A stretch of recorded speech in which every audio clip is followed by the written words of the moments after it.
So their concept is curling the ball that way. So we go from 10, 9, and then get them to move. I'll move a little bit.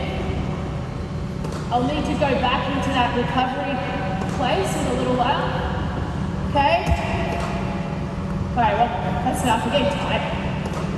Alright, so they're trying to, then she's going to drop. So go again. You wait for him to get back, get around.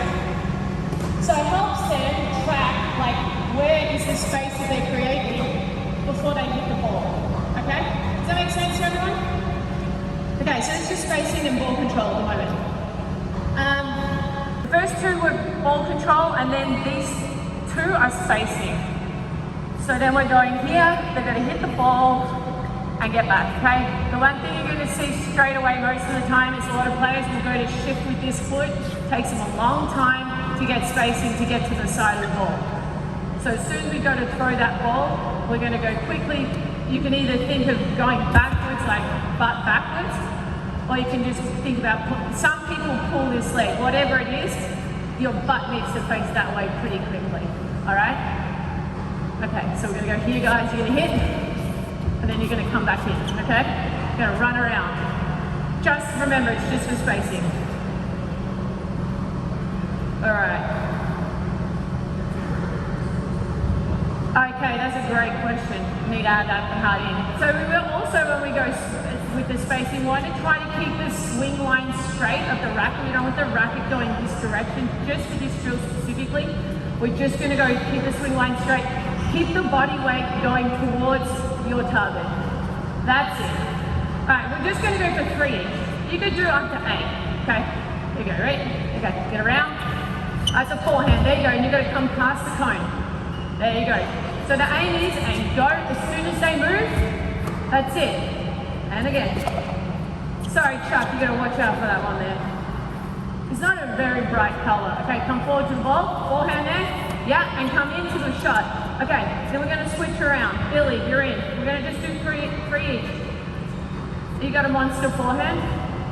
Yeah, awesome. Okay, get around, get in. Oh, nice.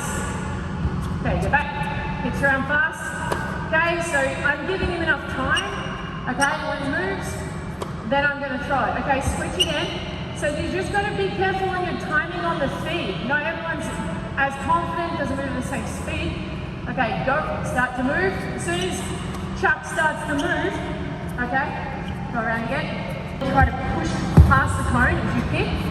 Okay, over being here, hitting, and then moving. We want to get the weight transfer. One thing you'll see sometimes with players, they hit a lot of shots with their weight on 2 feet. It's not what we're looking for. So a very simple cue for them is to tell them you want your weight on 1 foot or the other. So they'll load here and transfer there rather than hitting with it straight in the middle, okay? You want to go again, Chuck? You look like you're ready to rip that forehand. Let's do it. Okay, get around. Let's go, move in. There, that's okay. Keep hitting up on the ball, okay? Get around. Really good ball. Okay, round again. Woo! Alright, that deserves a round of applause. That was pretty good. Okay, and again, get back between shots. That's it, Chuck, back again a little bit. Alright, good job. Okay, Billy's in. Okay. They're gonna need it. Yeah, it's a monster, that forehand. Okay, so now they're what? It's a little bit more difficult when I go basket fed. This is still in why ball control equals baseline dominance, because if you cannot control where you're hitting the ball, you can't control the point, you can't finish the point, you can't put them under time pressure because your shots aren't accurate. Alright, Chuck, I'm going to baseline feed to you, okay? You're just going to nail this ball somewhere over there across court. I'm going to give you 4, okay? This is my feet are straight with this splash. Okay, come this way a little bit. Swing volley. Alright, here we go. Okay, nice. And again, here we go. So the things that are important in this is they're going to be hitting up on the ball, and their timing is important. So for ball control, timing is also important, okay? Good job. We're only going to do 1 round of this. Nice. Very good, that's very good. Yeah, 1 more. Okay, not all players are going to come out and control the ball like that because they don't quite have control of the ball. So sometimes they're going to hit it very straight because they're not hitting up on the ball. It's going to go everywhere. But that is also a good indicator for them for trust, because players go to you and they trust that they're going to improve their game. And then they start with this, and if their players don't have much ball control, they won't be able to do it very well. But over time, with all the work that you're doing, and you can go back and you can show them the video and say, look how well you're able to control the ball now. So it's a good measurement of improvement. That's it for the standing drills right now. If we do mix, ladies you hit together, guys you hit together, we're going to stick a ball out just for a couple of minutes. I'm going to run through some live drills on ball control. And the object is you have to hit the ball. So to that end, to this end. Oh, it's got a nice little marker right there. Yeah, you're trying to hit the ball straight. Okay, remember, if we open the court and we can't hit the ball straight enough to finish the point, then the point starts again. So, before we go just to starting this, hold that one please, grab hold of that one in your hand. Okay, take that one there. Alright, so we're trying to hit the ball straight, and we're immediately accountable to ourselves when we put the ball out, alright?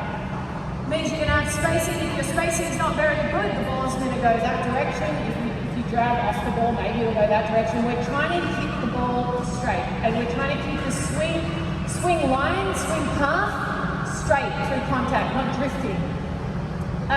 They get a ball. All right, let's just give it a quick go, see how they do. First one to hit the ball wins a prize. Good prizes. All right, let's go, guys. Rally number one. There we go, don't worry if you miss, we'll get another ball. Look at that, Wilson knocking it out of the park. Okay, good job everyone. Okay, we're gonna go.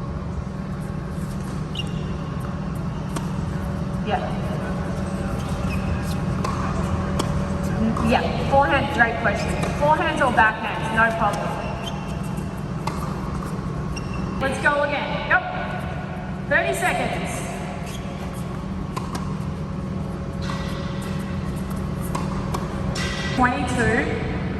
For everyone who's sitting thinking about doing this at their own programs, very good idea. Shout out a couple of things that you think they can do to get from where they are at 20, which is a good stop, to get to that 28-30. What's going to happen? Let's go.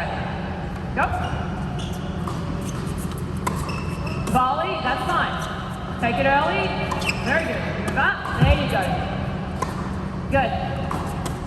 At least one's getting consistently around 20, and then you've got a couple other kids on the other side and they're getting 11 or 6.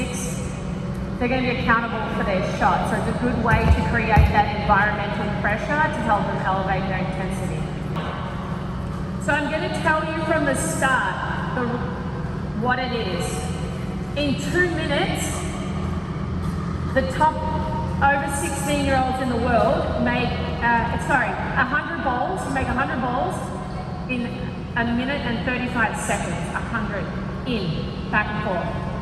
So over 16, we're all over 16. Local level at Rally is to make 100 balls. It's 2 minutes and 35 seconds.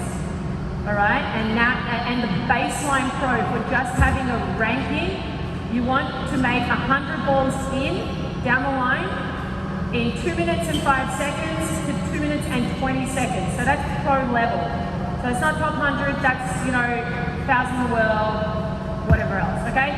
So we're gonna go through another accountability drill, accuracy, ball control. Ready to go? All right, let's go for 100 and start. Count, make sure you count. 80. That's good.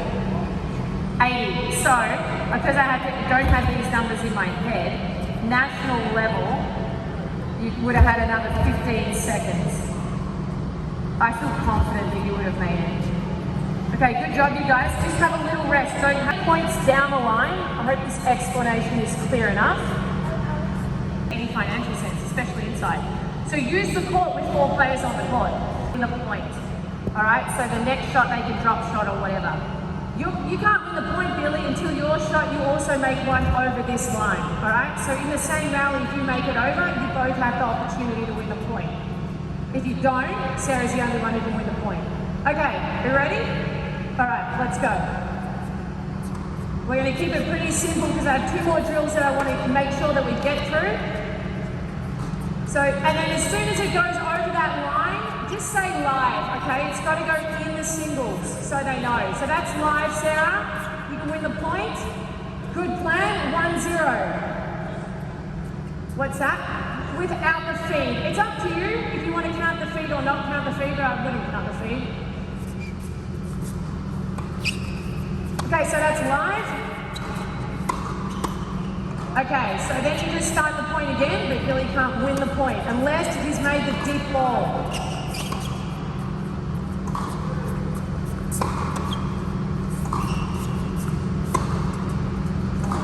Yeah? Okay, so then it's 2. We'll play for 1 more point.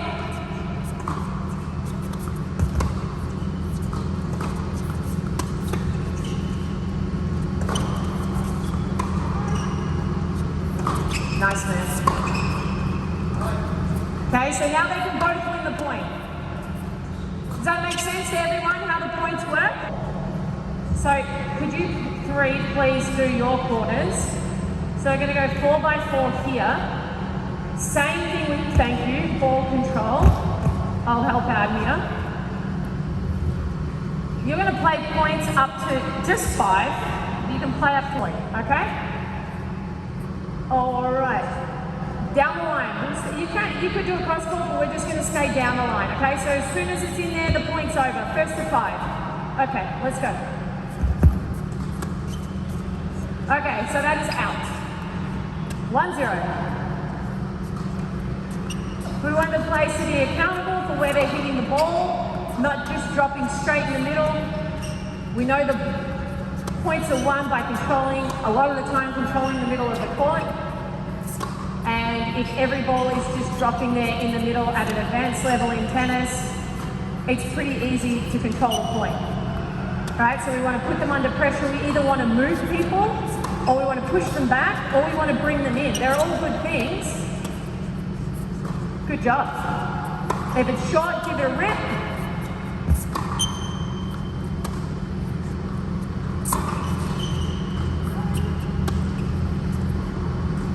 Good work, everyone. We'll go for 1 more point because we have 2 more things to get through. Again, they're all small ball. You're just going to rally down the line.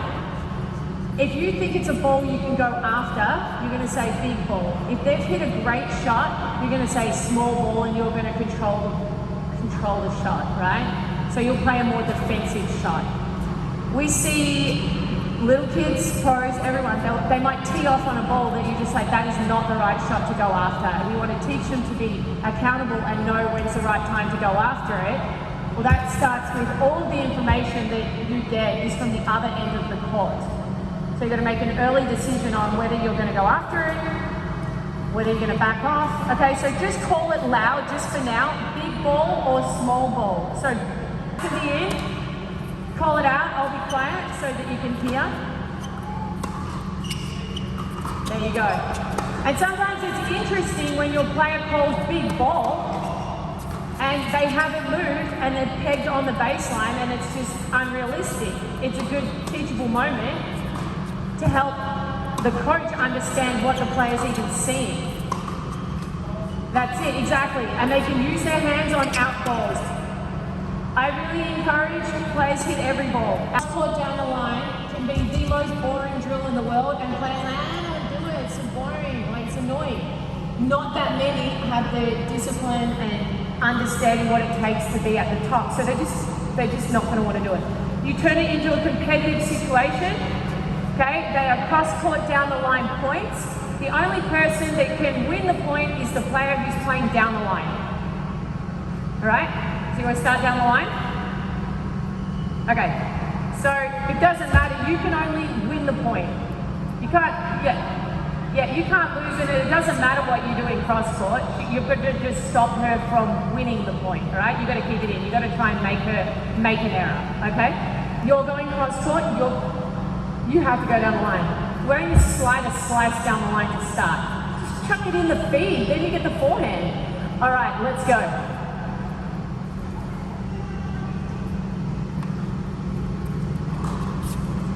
Or take it inside in forehand, genius.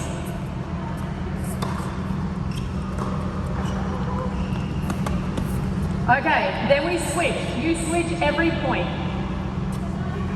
Yeah, you're going down the line. Yep, you can now win the point. And we play first to 5. It can take ages, or it could take 5 minutes. Nice. Up, up. All right, so stop there if it's out, okay? Switch.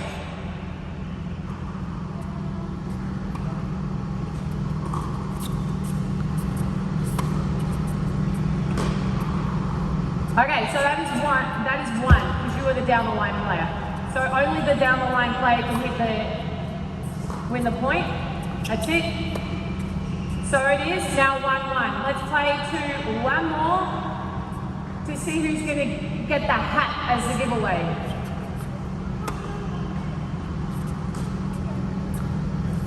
Nice.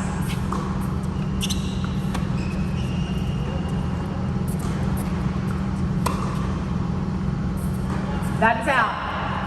Switch. Coming. Last point regardless, okay?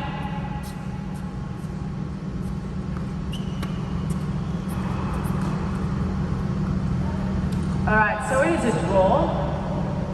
Okay, don't go anywhere. So the thing with this drill is you have to be able to go, typically, not always, but a lot of the time, if you go line, a lot of the time they're going to go cross. You need to be able to go line again to win the point. So you have to be accurately able to execute line, okay? And the other thing is when you're more on that defensive, when they're playing line, you need to be able to keep the ball in the court, all right? So we're trying to keep the cross-court person to be solid, and we're trying to get the person down the line to be able to actually win the point and finish down the line. Okay, does it make sense to everybody? Good job. Thank you to these two. To all, the height clearance is good. You tie the rope, works really well, and you can also put the mini net here. We can do 50 hours of drills, but you put the net here and make them rally so that they've got to rally up, hitting up. So it's the same kind of concept of hitting up, but it's a great idea. Talk about rally height to help them with ball control. That's awesome. Thank you.